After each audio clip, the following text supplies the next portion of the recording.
మరొక మాట జ్ఞాపకం చేస్తాను, నేనేం ఆవరించాలన్నది కదా మాట్లాడుతున్నాం. కీర్తనల గ్రంథం 89వ కీర్తన 89వ కీర్తన 8వ వచనం.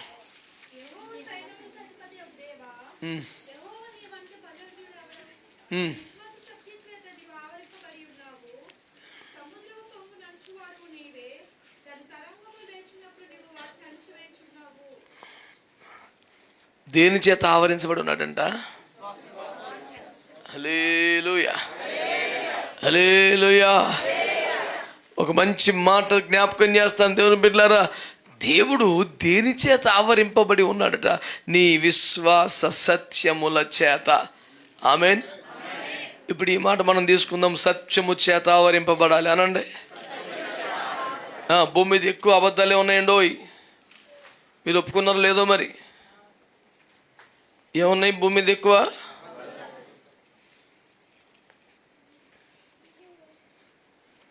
ఈ ప్రేమలు, ఈ అభిమానాలు, ఈ డబ్బులు, ఈ అందాలు, ఇవన్నీ నిజమా అబద్ధమా? ఒట్టి అబద్ధమే, ఒట్టి అబద్ధమే. ఏది నిజం కాదు, మొత్తం పోయితే. నీ చుట్టూ ఏం ఆవరించి ఉండాలా? సత్యం. 2 పాయింట్కి ఇంకా ఎక్కలేదు మనకి. వచ్చేదో దేవునికి స్తోత్రం. సత్యము చేత ఆవరింపడు. అబద్ధ బోధలని ఎక్కువ. యేసుప్రభు దేవుడే కాదంటాడు ఒకడు.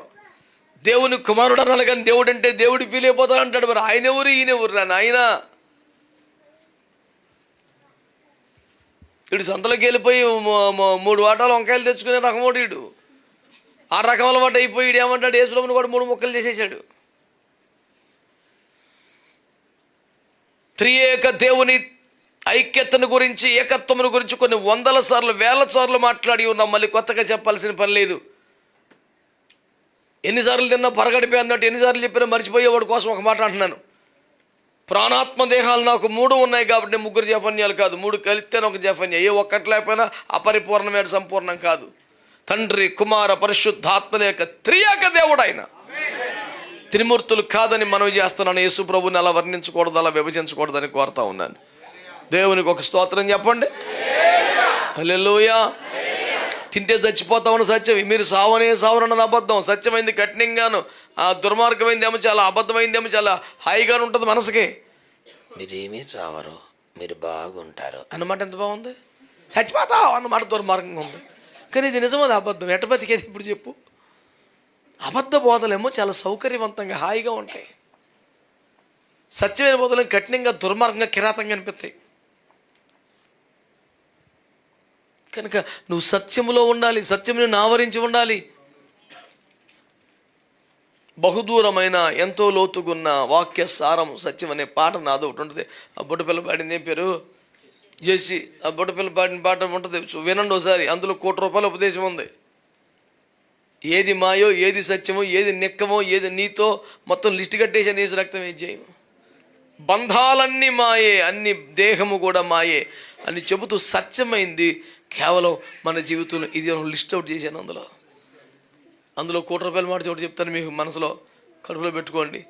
నీ శ్రమలు 10 దినములే, నీకు రాబోతున్న మహిమ నిజంగా నిజం. దేవునికి స్తోత్రం కలుగునగా. హల్లెలూయా. కనుక దేవుని వాక్యమును ఆలకించగలిగితే దేవుడు మనకు నేర్పిస్తున్న ఒక మంచి పని. నేను ఆవరించాలి, ఆయన ఆవరించి ఉండాలి, ఆయన సత్యం ఆవరించాలి. నీ చుట్టూ అబద్ధం పెట్టుకున్న బతకు. సత్యబోధలో ఉండో. పరిశుద్ధాత్మ గురించిన అబద్ధాలు ఉన్నాయి, అపోస్తుల బోధన గురించిన అబద్ధాలు ఉన్నాయి, మానవ వస్త్రధారణ వేషధారణ గురించి ఎవడు ఇష్టం ఆడిదని దుర్మార్గ బోధలు ఉన్నాయి. రక్షణ ఒకసారి పొందుకుంటే ఎప్పటికి వన్ సేవ్డ్ ఎవర్ సేవ్డ్ ఎంతగా బాగుంటాయి డైలాగులు. రక్షణ కాపాడుకోవాలి, లేత కొంపలు అంటుకుపోతాయి. We are in grace, don't worry about the holiness and personal deeds. It's okay. The grace of God is sufficient to cleanse you from every sinful nature. ఆ మొక్క మాకు తెలుసు, కానీ క్లెన్సింగ్ అయిపోయిన తర్వాత ఏడు చేయాలరా? బుద్ధిపూర్వకంగా మళ్ళీ పాపం చేయకూడదని వాక్యం చెప్తుంది. అన్ని దొంగ బోధలు ఎటు చూసినా అవన్నీ నెత్తిలో పెట్టుకుంటే కొంపల మీదకి వచ్చేస్తుంది. అందుకని సత్యం ఆవరించాలా. మరొక వచ్చిన చదువుదామా? దేవునికి స్తోత్రం. లోకాసు వార్త 1:35.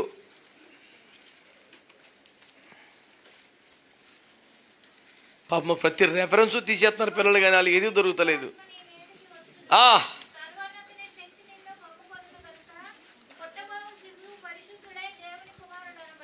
1:35 అక్కడ ఎందుకు ఉంటుందిరా తల్లి?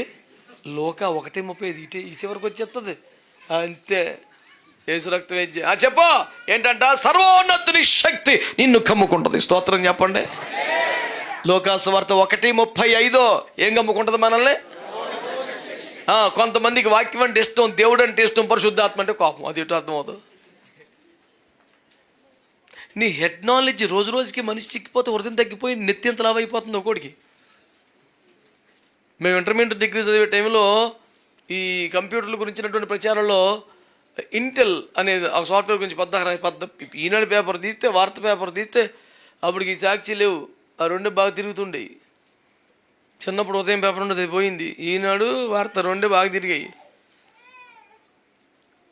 సగం పేజీ అదే ఇంటెల్ ఇన్సైడ్ యాడ్. ఆ యాడ్ ఎలా చెప్పేవాడు? చిన్న బాబుని, నెలల బాబుని కూర్చున్నట్టుగా ఫోటో వేసి తలకాయ ఇంతలా వేసేవారు. అంటే ఈ చిప్ ఒక్కటి అందులో పెట్టుకుంటే ఇంత సరుకు, ఇంత ఇన్ఫర్మేషన్ నీ దగ్గర ఉంటుంది అని చెప్పడానికి అట్లా చెప్పేవాళ్ళు అన్నమాట. అది చూసినప్పటి నుంచి నాకు మనుషుల స్వభావం ఎట్లా అర్థమవుతుందంటే, మనిషి ఏమో హృదయం చిక్కిపోతుంది, తలకాయ పెరిగిపోతుంది కొడుకి. హృదయంలో కనీసం అమ్మకు కూడా చూడలేదు, నాన్నకు కూడా చూడలేదు. ఈయన కష్టపడి పెంచి పెంచేసి పెళ్ళి అయిపోగానే వాళ్ళని తీసుకెళ్ళి ఓల్డేజ్ హోమ్లో పడేయటమే. ఈ హృదయం చిక్కిపోతుంది, తలకాయ ఇంత అయిపోయింది ఒకడికి. ప్రపంచంలో ఏదైనా చెప్తాడు, ఆడుకున్న నాలెడ్జ్ భూమి మీద ఎవడికి లేదు. తలకాయ పెరిగిపోతుందిరా నీకు, హృదయం పెరగాలి. యేసు రక్తం ఏం చేయం? ఏం మాట్లాడరండి మీరు? హృదయం చిక్కిపోయినా పర్లేదా? లేవున్నారా బాబు? ఆడచీలందరూ కొంచెం ఇవాళ తేడాగా స్పందిస్తున్నారేంటి? సరిగ్గా ఆమెనట్లేదు, అవునట్లేదు, స్తోత్రం అంటలేదు. ఏంటంటావు? ఏదో ఆవరించేసినట్టుంది. అలా జరగకూడదమ్మోయ్. ఇన్ని సంవత్సరాలు బట్టి ఎడుతున్నాం దేవునికి స్తోత్రం. దేవుడే మనల్ని ఆవరించాలా, సత్యం మనల్ని ఆవరించాలి. దేవుని పరిశుద్ధాత్మ శక్తి కమ్మేయాలంతే. మళ్ళీ దేవునికి స్తోత్రం కలుగునగా. పరిశుద్ధాత్మకు వ్యతిరేకంగా, విభిన్నంగా, పిచ్చి పిచ్చిగా ఇలాంటి ఎన్ని ఎత్తికెక్కించుకోవాకండి. ఎటు చూసినా పరిశుద్ధాత్మ నేను ఆవరించేయాలంతే. దేవునికి స్తోత్రం. మరొక మధ్యలో చెప్తాను చూడండి దేవుని బిడ్డలారా. దేవుడిని ఆవరిస్తే, ఆయన కృపయ సత్యమైన ఆవరిస్తే, పరిశుద్ధాత్మని ఆవరిస్తే నెక్స్ట్ ఏం చేయండి చెప్పనా? యెషయా గ్రంథం 60 మొదటి వచనం. యెషయా గ్రంథం 60 అంతే.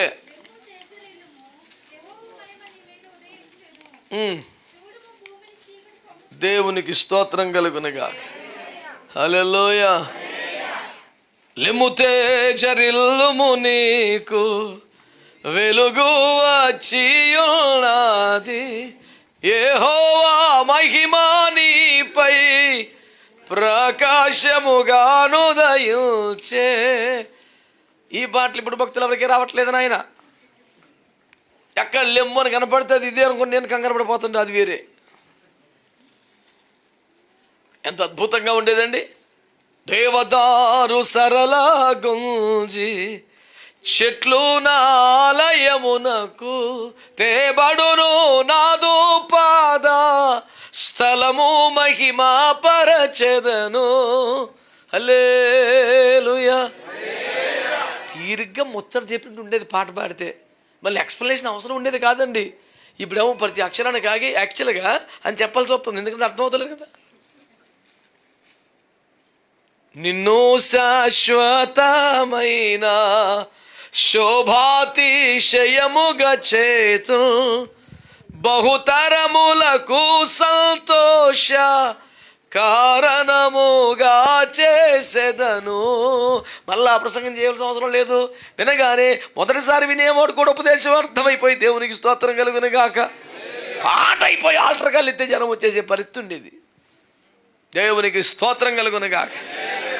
చూడమో, దేవుని మహిమ నీ మీదకి వస్తుంది. లెమ్ము తేజరిల్లుము, యెహోవా మహిమ. ఆమేన్. కనుక ఈ లోక వార్తలు దేవుని మహిమతో మనం ఆవరించబడాలి. ఆమేన్. నేను అన్నాను, అంత ఇటువంటివే నిన్ను ఆవరించి ఉంటే నీ ఆత్మీయ జీవితం బలహీనపడుద్దా? ఆ పరిశుద్ధిని కోల్పోయే ప్రమాదం ఉందా? ఎప్పుడు రాకుండా వచ్చినా నీకేమైనా టెన్షన్ ఉంటుందా? దేవుడు లేడనేవాడినో, దేవుడు నమ్మనోడో, అద్భుతాలు నమ్మనోడో, పరిశుద్ధాత్మను వ్యతిరేకించడం, వీళ్ళందరూ నిన్ను ఆవరించి ఉంటే బలహీనపరిచేస్తారు నిన్ను. అందుకని అందరితో సమాధానంగా ఉండండి, అందరితో ప్రేమతో ఉండండి, చేతనని సాయం చేయండి. సహవాసం మాత్రం ఇవ్వబడతాడు తప్ప చేయబాకండి. నేను చెప్పేది అది. ప్రభునామానికి స్తోత్రం కలుగునుగా. హల్లెలూయా. శబ్దం గట్టిగా హల్లెలూయా.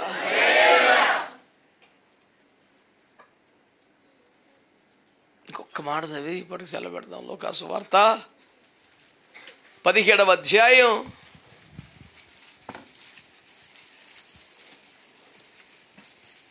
5వ వచనం.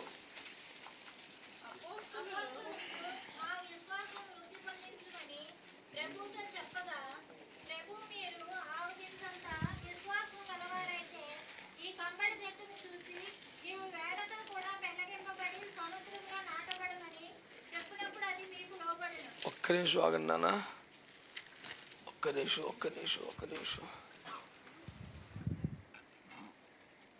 ఐమ్ సారీ, ఒక్క నిమిషం.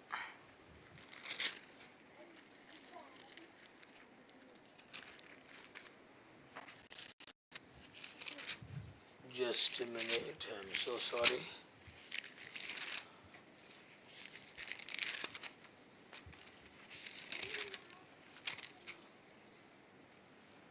క్షమించాలి, మత్తయి 17:5. I'm sorry, it's not Luka, it is the Matthew 17. yes. ఇదిగో ప్రకాశమానమైన ఒక మేఘము వారిని కమ్ముకొనెను.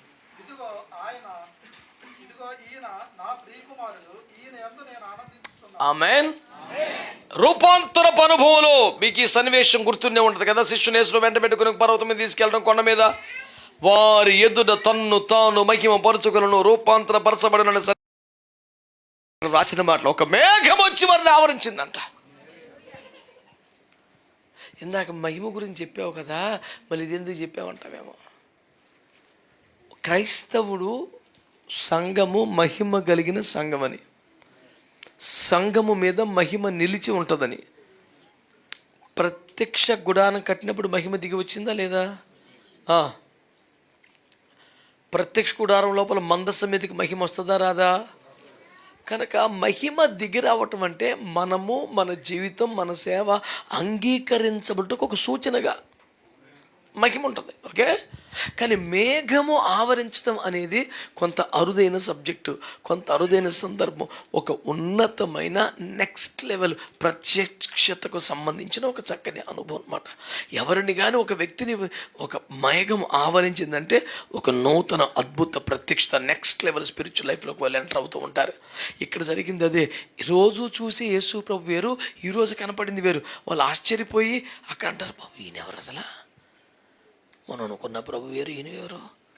గాలిని తుఫాన్ని గద్దించినప్పుడు ఎట్లాంటి ఫీలింగ్ వచ్చిందో ఇక్కడ మళ్ళీ మీరు రోజు చూసి యేసు ప్రభులా కాదు, ఎంత మహిమ, ఏమిటి ప్రకాశమానమైన స్థితి అని వాళ్ళు రోజు చూస్తున్న యేసును కదా. అందుకే అక్కడ రాశాడు, యేసు వారి ఎదుట తన్ను తాను మహిమపరుచుకున్నాను, తన్ను ప్రత్యక్షపరచను, తన మహిమను బయలుపరచను.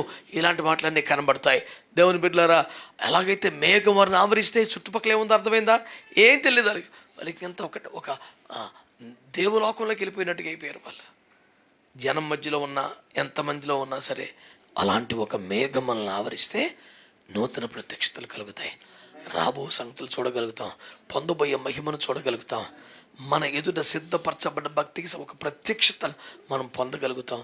నేను అంటున్నాను, ఇలాంటివి మనల్ని ఆవరించేయాలి. ఎలాంటివి? పరిశుద్ధులు, విశ్వాసులు, సాక్ష్యం పొందిన వాళ్ళే మన చుట్టూ ఉండాలి. దేవుడే మనల్ని ఆవరించాలి. ఆమేన్. సత్యం మనల్ని ఆవరించాలి, పరిశుద్ధాత్మ శక్తి మనల్ని ఆవరించాలి. ఆమేన్. ఇలాంటివి ఆవరించి ఉంటే దేవుని బిడ్డలారా మనం బలహీనపడే, కొంచెం లౌకికమైన మాటల్లోకి వెళ్ళిపోయే, కొంచెం భక్తి సన్నగిల్లే ప్రమాదం ఉండదు. ఎప్పుడు ఏ క్షణంలో బోర మోగినా ప్రభు దగ్గర నిలబడే ఒక కృప ఉంటుంది. కనుక ఆయన మహిమలను ఆవరించాలి, ఆయన మేఘమలను ఆవరించాలి. ఇలాంటి అనుభవాల్లో నన్ను పెంచు ప్రభువా, నన్ను ఉంచు ప్రభువా అనే ప్రార్థనతో సమర్పించుకుందాం. దేవుడు మనల్ని ఆశీర్వదించునుగాక. ప్రార్థన.